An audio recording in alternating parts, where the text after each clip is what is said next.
Okay, baganda bange amanyaze Ashraf Kasirye ndi munamawulire. Sasa okubanga tuliziganyako leero ngenda kufunza okwogera ku mulwanyi waffe gwe balonze okubeera acting deputy president NUP mu Central Region. Era gwe abadde tamumanyi ogenda kubako byowulira byomanya wajja azaalibwa wajja avudde yasoma atya n'ebitonotono kwe naye nga sinatandika kansooke mbebaze abakyagenda maaso n'okukungubaga kubanga twafiirwa omulwanyi Fight Hard Segirinnya Muhammad Katonda muwummuze mirembe naye ate omwoyo gwe teguwummula asigale ng'alwana. Ekyokubiri, baganda bange mwenna abagenda okwesimbawo mu Kawempe North mukimanye nti mugenda kwetaba mu lutalo olwa Parliament kubanga tulwanira ku fronts ez'enjawulo. Naye kye mbasaba kiri kimu, mukope pick a leaf, mukope ensi nga USA, Canada, ensi za mu Europe ez'enjawulo ezirina democracy, n'ensi nga Kenya, n'ensi nga South Africa eziraga nti democracy waaza akula to the extent nti oli ne bamuwangula mu kamyufu k'ekibiina asobola ovaayo n'akolagana n'oyo gwe badde kaadi n'atesimbawo ku independent okwawula yawula mu kibiina. So I beg you, I request you, keep doing that. Era ne kuluno mu kikole kijja kutuyambako okusigala nga tuli mu lutalo fenna wamu. Remember, we need unity. Mwaga Kivumbi,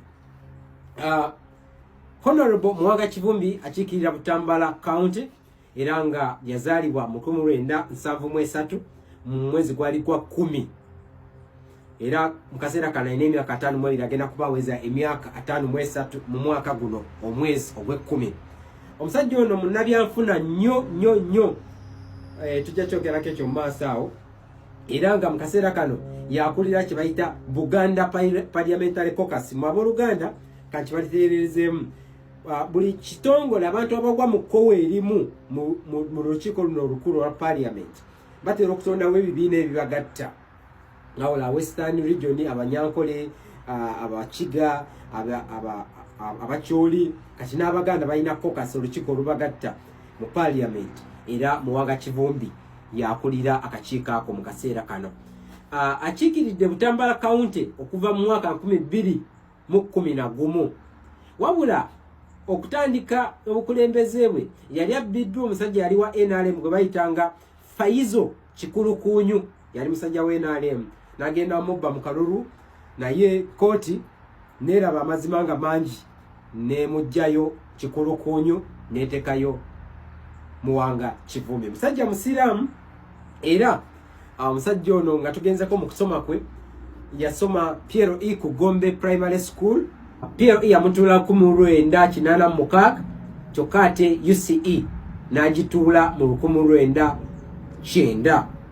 Yatuula USCE ye certificate esembayo mu secondary level n'agituula mu 1990 we yasomera USCE paka 1993 nalina emyaka 2 ebiseera ebyo.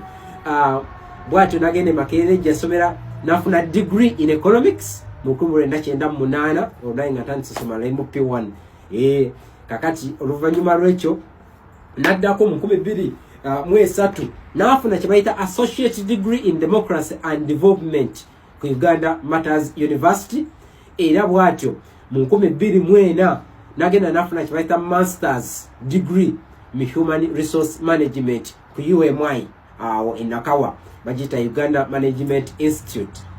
Omusajja ono nga maliriza abadde mu DP okumala ebbanga ddene nga musajja munnabyabufuzi omugundiivu paka mu 2021 we yasalawo okwegatta ku kisinde ekyali People Power n'ayingira mu NUP National Unity Platform era atulaze nti musajja mukulembeze ayogera ebintu ebyensa ate wa mazima nabwe gutyo abakulembeze baffe basazeewo okumwesiga mu NEC ne bamulonda abeere omusajja agenda okutwala ekifo kino ky'obwa deputy president ow'ekiseera paka nga delegates conference etudde mu mwezi ogw'omukaaga omwaka guno banaaba mukakasizza asigaleko banaaba mugjeeko tufune omulala yoyo Mwaga Kivumbi Honorable Deputy President Central Region. Nja kwatukomawo information endala bakulembeza abalala balondeddwa benga mumanya ebibakwatako. Amanyaze Ashraf Kasirye mbagala nnyo be at peace. Abe Kawempe North mwegatte bana nge mbagala nnyo mukama bankomera.